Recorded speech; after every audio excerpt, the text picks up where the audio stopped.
শিক্ষকের বাড়িতে ভয়াবহ ডাকাতি, পরিবারের সদস্যদের হাত মুখ বেঁধে রেখে চলল যথেচ্ছ লুটপাট। অন্তত 10 ভরি সোনা, নগদ 1.5 লক্ষ টাকা ও একাধিক মোবাইল ফোন নিয়ে চম্পট ডাকাত দলের। জানালা ভেঙে বাড়ির ভেতরে ঢোকে সশস্ত্র ডাকাত দল। 7 জন ডাকাতের অধিকাংশের হাতেই ছিল আগ্নেয়াস্ত্র। মালদহের বৈষ্ণবনগর থানার শাহাবাঞ্চক গ্রাম পঞ্চায়েতের পূর্ব বেদরাবাদ এলাকার ঘটনা। গৃহকর্তা উজির হোসেন নামী বেসরকারি আবাসিক স্কুলের প্রধান শিক্ষক। ডাকাতির আগে পরিবারের লোকজনকে বেঁধে ফেলা হয়। অন্তত 4টি ঘর লণ্ডভণ্ড করে দুষ্কৃতীরা।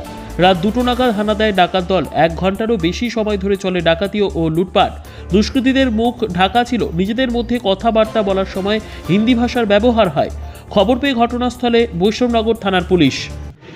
আমি ঘুমিয়েছিলাম, আমি শেষ ঘুমিয়েছি, আমার বাথরুম পেয়েছিল 1:15-তে ঘুমিয়েছি। তারপরে শুয়েছিল, হঠাৎ করে আমার ঘুম থেকে তুললো, গলা ধরলো, আমি আটকে উঠলাম, দেখি চুপ চুপ বলছে, আওয়াজ মাত করো। যে আমার গলায় পিস্তল ধরলো, বড় ভোজালি নিয়েছিল। তারপর আমি যখন উঠে বসলাম, আমাকে হাত পা বেঁধে দিল, না পা বাঁধেনি, হাত বেঁধেছিল পিছন দিকে।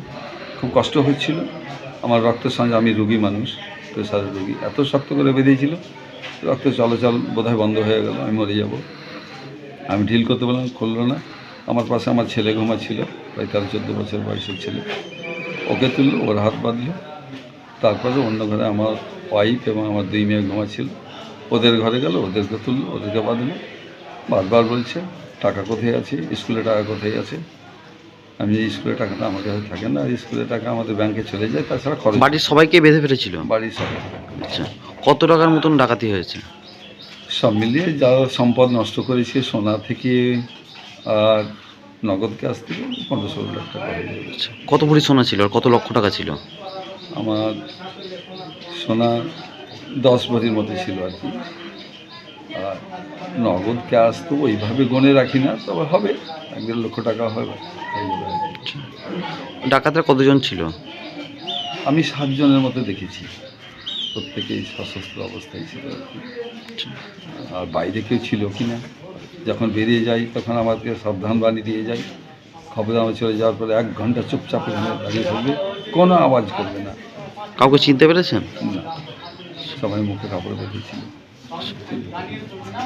কি মনে হচ্ছে আপনার? কি মনে হয়, আমাদের তো তেমন কোনো পয়সাওয়ালা নয়, কিছু নয়। আমাদের বাড়িতে এটা তো অকল্পনীয় যে আমার বাড়িতে ডাকাতি হবে।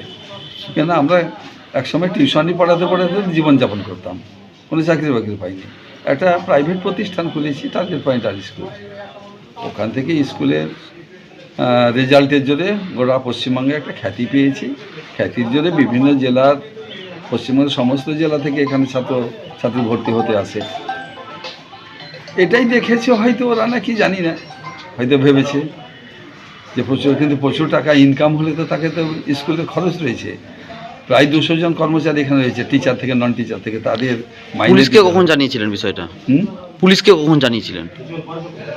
পুলিশকে একটু সকালেই, যেহেতু রাত 3টার দিকে ঘটনা মোটামুটি। আচ্ছা, পুলিশ কখন এসেছিল? পুলিশ এলো ওই 7টার দিকে, 7টা লাগে এসেছিল। আপনার নাম? মোহাম্মদ উজির হোসেন।